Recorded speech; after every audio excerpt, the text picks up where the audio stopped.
देश का नाम बदलने पर बहस छिड़ी है। संविधान में दर्ज इंडिया दैट इज भारत को बदलकर केवल भारत करने की मांग उठ रही है।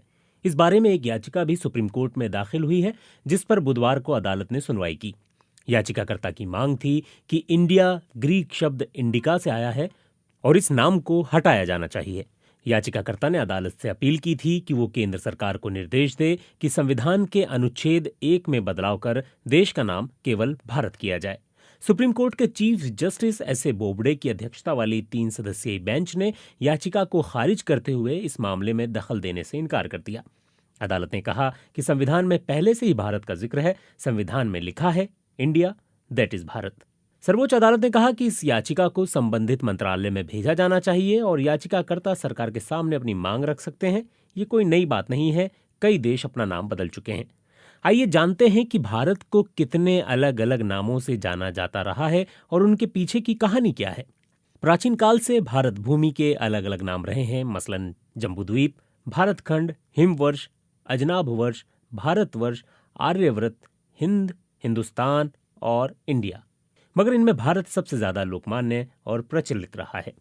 नामकरण को लेकर सबसे ज्यादा धारणाएं एवं मतभेद भी भारत को लेकर ही है।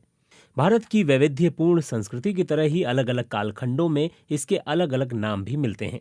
इन नामों में कभी भूगोल उभर कर आता है तो कभी जातीय चेतना और कभी संस्कार। हिंद, हिंदुस्तान, इंडिया जैसे नामों में भूगोल उभर रहा है। इन नामों के मूल में या तो सिंधु नदी प्रमुखता से नजर आ रही है, मगर सिंधु सिर्फ एक क्षेत्र विशेष की नदी भर नहीं है। सिंधु का अर्थ नदी भी है और सागर भी। उस रूप में देश के उत्तर पश्चिमी क्षेत्र को किसी जमाने में सप्त सिंधु या पंजाब कहते थे, तो इसमें एक विशाल उपजाऊ इलाके को वहां बहने वाली 7 अथवा 5 प्रमुख धाराओं से पहचानने की बात ही तो है। इसी तरह भारत नाम के पीछे सप्त सैंधव क्षेत्र में पनपी अग्निहोत्र संस्कृति की पहचान है। पौराणिक युग में भरत नाम के अनेक व्यक्ति हुए हैं। दुष्यंत सुत के अलावा दशरथ पुत्र भरत भी प्रसिद्ध हैं, जिन्होंने खड़ाऊ राज किया। नाट्यशास्त्र वाले भारत मुनि भी हैं। एक राजर्षि भरत का भी उल्लेख है, जिनके नाम पर जड़ भरत मुहावरा भी प्रसिद्ध हो गया। मगधराज इंद्रद्युम्न के दरबार में भी एक भरत ऋषि थे। एक योगी भरत हुए हैं। पद्म पुराण में एक दुराचारी ब्राह्मण भरत का उल्लेख बताया जाता है। ऐत्रेय ब्राह्मण में भी दुष्यंत पुत्र भरत ही भारत नामकरण के पीछे खड़े दिखते हैं। ग्रंथ के अनुसार भरत एक चक्रवर्ती सम्राट यानी चारों दिशाओं की भूमि का अधिग्रहण कर विशाल साम्राज्य का निर्माण कर अश्वमेध यज्ञ किया, जिसके चलते उनके राज्य को भारतवर्ष नाम मिला।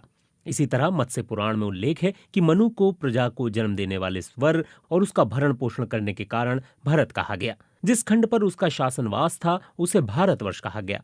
नामकरण के सूत्र जैन परंपरा तक में मिलते हैं। भगवान ऋषभ देव के ज्येष्ठ पुत्र महायोगी भरत के नाम पर इस देश का नाम भारतवर्ष पड़ा।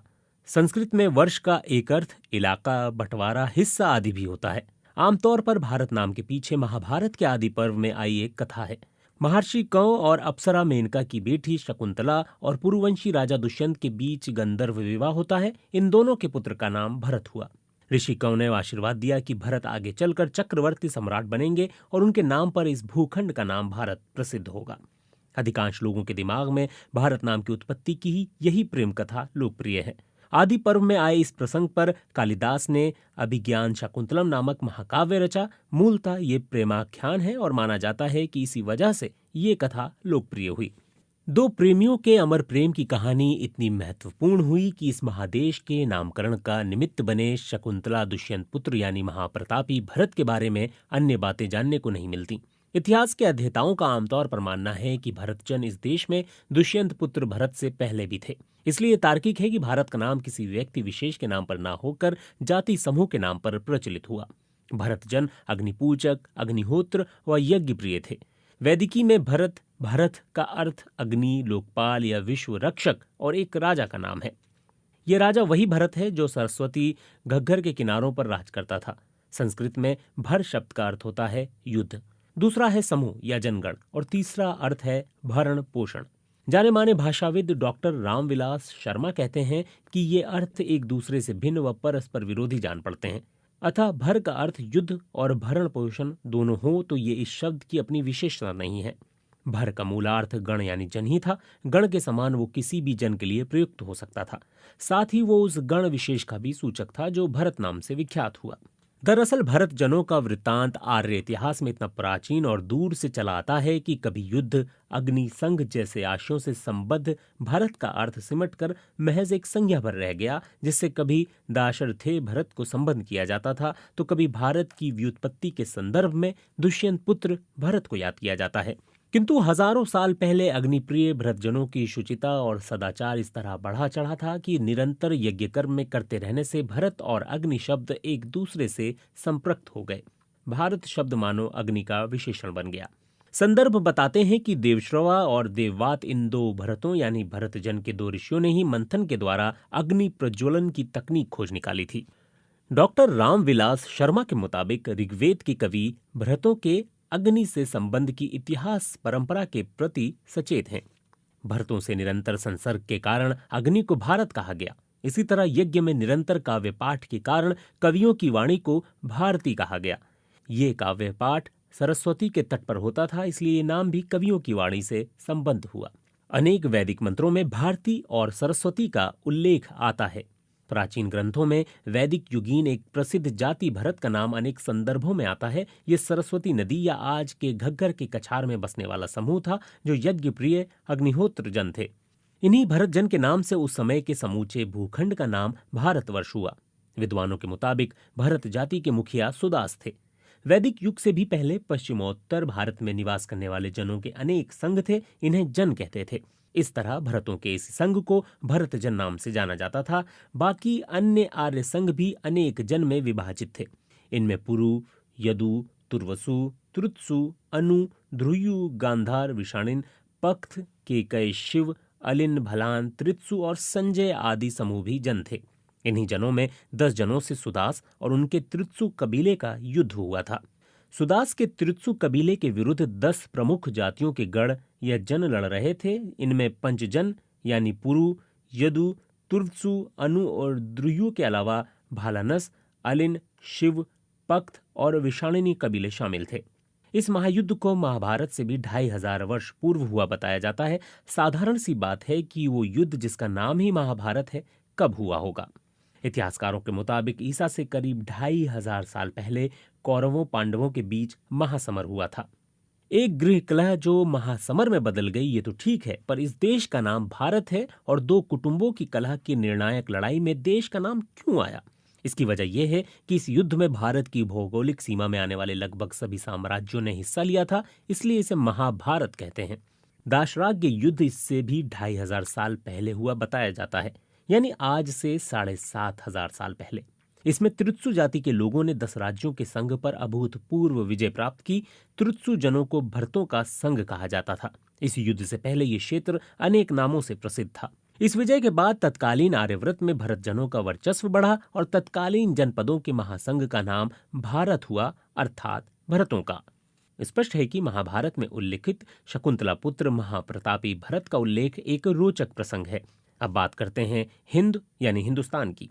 ईरानी हिंदुस्तानी पुराने संबंधी थे। ईरान पहले फारस थे, उससे भी पहले आर्यनम, आर्य अथवा आर्यन। अवेस्ता में इन नामों का उल्लेख है। माना जाता है कि हिंदू कुश के पार जो आर्य थे उनका संघ ईरान कहलाया और पूरब में जो थे उनका संघ आर्यव्रत कहलाया। ये दोनों समूह महान थे, प्रभावशाली थे। दरअसल भारत का नाम सुदूर पश्चिम तक तो खुद ईरानियों ने ही पहुंचाया था। कुर्द सीमा पर बेहिस्तून शिलालेख पर उत्कीर्ण हिंदू शब्द इसकी गवाही देता है। फारसियों ने अरबी भी सीखी, मगर अपने अंदाज में। एक जमाने में अग्निपूजक ज़रस्थ्रूतियों का ऐसा ज़हूरा था, वहां इस्लाम का आविर्भाव भी नहीं हो पाता। ये बातें तो इस्लाम से भी सदियों पहले और ईसा मसीह से भी 4 सदी पहले की हैं। संस्कृत आविस्ता में गर्भनाल का रिश्ता है। हिंदू कुश बामियान के इस पार यज्ञ होता था तो उस पार यश्न, आर्यमन, अर्थर्वन, होम, सोम, हवन जैसी समानार्थी पदावलियां यहाँ भी थीं, वहां भी। फारस, फारसी, फारसियों के ग्राह्य होने का दायरा यहीं तक नहीं रहा। इस्लाम के दायरे में भी सनातनता का ये सौहार्द दिखता है। हिंदू शब्द तो ईसा से भी 2000 साल पहले अक्कादी सभ्यता में था। अक्कद, सुमेर, मिस्र सबसे भारत के रिश्ते थे। ये हड़प्पा दौर की बात है। सिंध सिर्फ नदी नहीं, सागर, धारा और जल का पर्याय था। सिंध का 7 नदियों वाले प्रसिद्ध सप्त सिंधु क्षेत्र को प्राचीन फारसी में हफ्त हिंदू कहा जाता था। क्या इस हिंदू का कुछ और अर्थ है? जाहिर है, हिंद, हिंदू, हिंदवान, हिंदुश जैसी अनेक संज्ञाएं अत्यंत प्राचीन हैं। इंडस इसी हिंदश का ग्रीक समरूप है। ये इस्लाम से भी सदियों पहले की बातें हैं। ग्रीक में भारत के लिए इंडिया अथवा सिंधु के लिए इंडस शब्दों का प्रयोग दरअसल इस बात का प्रमाण है कि हिंद अत्यंत प्राचीन शब्द है और भारत की पहचान है। संस्कृत का स्थान फारसी में स्थान हो जाता है। इस तरह हिंद के साथ जुड़कर हिंदुस्तान बना। आशय जहां हिंदी लोग रहते हैं, हिंदू बसते हैं। भारत यूरोपीय भाषाओं में हा का रूपांतर आ हो जाता है तो सा का आ नहीं होता। मेसोपोटामियाई संस्कृतियों से हिंदुओं का ही संपर्क था। हिंदू दरअसल ग्रीक, इंडस, अरब, अक्काद, पर्शियन संबंधों का परिणाम है।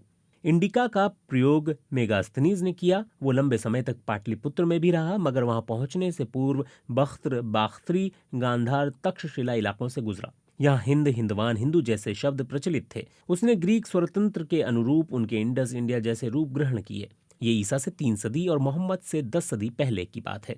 जहां तक जम्बूद्वीप की बात है, ये सबसे पुराना नाम है। आज के भारत, आर्यव्रत, भारतवर्ष से भी बड़ा।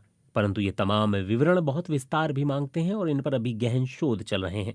जामुन फल को संस्कृत में जम्बू कहा जाता है। अनेक उल्लेख हैं कि इस केंद्रीय भूमि पर यानी आज के भारत में किसी काल में जामुन के पेड़ों की बहुलता थी। इसी वजह से इसे जम्बूद्वीप कहा गया। जो भी हो, हमारी चेतना जम्बूद्वीप के साथ नहीं, भारत नाम से जुड़ी है।